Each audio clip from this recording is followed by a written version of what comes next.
ano, film's premiere. Ayan po, ikinigil dyan sa inyo, kaya medyo nautang na kayo. And to start things off, let us have a quick interview about you guys so we can get to know you better as the actors and actresses of your corresponding roles. Ayan, so, hi guys. Hello. Here, we do experience family. Ayan, so, first question, let's see sa inyo who can answer this. Without spoiling anything to everyone about the movie, how would you describe your character? Lahat, all of you guys. Answer this. Sorry. Yes. Sorry. So, Sophia. Yes. Hi guys, I'm Hanson. The beautiful Queen Lara.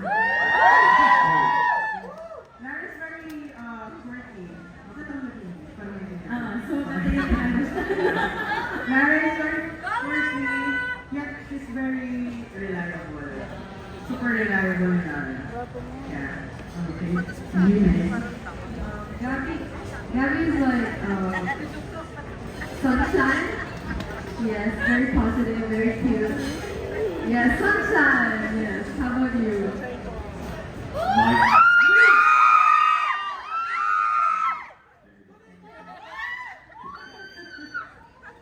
My character, I'll be playing Wilson in this movie, Find Santos. My character is kind of reticent and defeated and kind of depressive because I was a kid model in this film back in the day, but I retired because of some trauma. So yeah, it's quite different from my personality in real life. So I think you guys can enjoy the different side of me.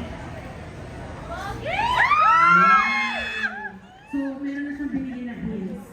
He said he was a K-pop idol din ng Okay, next question. Gusto ko yung hanap sila. Nakagawa sila kay Tay. In awe of the scene, you're like, Okay, tinatranslate nila for me. Okay, next question. Finding Santos is a film about searching for someone. After filming, have you discovered something about your character, like behaviors, beliefs, or traits of any kind? I mean, what are those kinds of traits that you discovered about your characters that you relate to? Hans? Alay. Lara is super quirky pero introspective. Wow! Why introspective? Wala na work. Sinag-GPT ko lang. Meron siya, super light niya kasama kasi. She's super light, but she has this heavy motivation to help her friends. Yeah. Ganun. Pag ganun na sila, pero sobrang easy yan, sobrang reliable. But you don't make it that in real life as well, I believe. Oo, pero sobrang opposite kami nila. Kasi I'm introvert. Sila sobrang extrovert nila. Pero may switch lang ako if kailangan mag-meet ng new people, kailangan mag-meet ng CEO, friends. I have to like very extrovert. But in reality, I'm super introvert. Thank you lang. How about you, Gabby? Go, Gabby! For me, the question was, how do I relate? If you are, what did you discover na yung relatable para sa'yo? Well, I think si Gabby po sa movie, she's like a fangirl of Woody, not Theo. And of course, lahat po kayo can relate. Na-fans po ni Theo. So, I felt like as a fangirl, just in general, yung parang feeling of adoring someone or liking someone, being inspired by someone, I could relate to Gabby in that sense. And also, sobrang multilingual sa film, right? Oh my God, You yes. were doing 3 languages. Oh my God, the struggle! So, did you really learn, like, to improve in your Korean for this film? Actually, I kept asking Theo and Park Sung-in, like, is am I saying this right? Yeah, but yeah, I tried my best. And on top of that, you had to learn guitar. Yes. And then later, bibigyan tayo ng pasilip ni Meg sa kanyang special solo song. Oh, baka na yan. How about you, Theo? What are the relatable things you find with your own character and as Zan Theo? What I've In realized, Tagalog. Joke. what I've realized is that I'm quite good with heat because, you know, I don't say it was too hot. Other than that, I have no idea. But I was so relatable to wasn't my character because I was also trained back in the day, maybe 7 years ago. So, you know, I also went through a lot. So, you know, just it reminds me back of my past. That's it. Okay.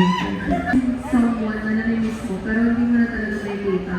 Whether animal, person, loved one, boyfriend, girlfriend, ganun po. So talagang inano namin yung desperation na parang, asan ka na ba? Gusto ko kitang makita. Pero hindi kita makita.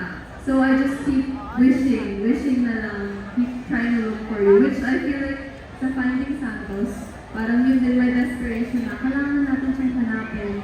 Pero paano, asan na siya?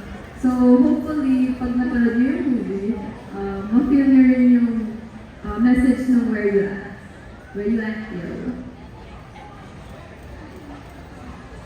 And performer to becoming a main lead of a drama movie.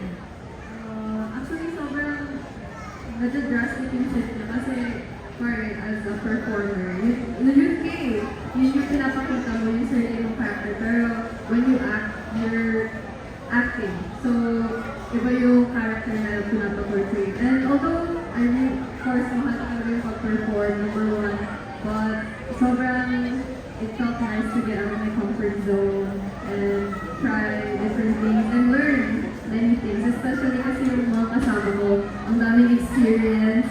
So, yes, madaming experience. So, sobrang nakaka-reassure kahit pa paano na, you know, I have like good people around me. So, hindi ka naman na-trauma on set whatsoever kasi first time mo. Oh my God. Nasira ko yung mic actually. Oh my God. Yung No. bell. Yes. Oh my God. Nagsira ko at nahulog siya sa toilet. And I'm so sorry. Pero yun yung trauma ko sa I don't know. Quite legit. Finding the May toilet yung microphone. makapag-uwi na souvenir. Ayan, thank you, Meg. Song in have taught you from their culture. A game of phrase, everything under the sun. What did they teach you? What did the opas teach you? Something good, ha? Kinakabahan. Kinakabahan. Ano, I think, instead of parang sila director yung nagturo sa akin, feel ko, yun yung na-observe ko sa kanila. Kasi po si Park Sung-min, ano po siya, sobrang parang reliable talaga siya na parang tito ko. Yung parang sinasabi niya Hindi talaga, pa na, not opa, but adjust.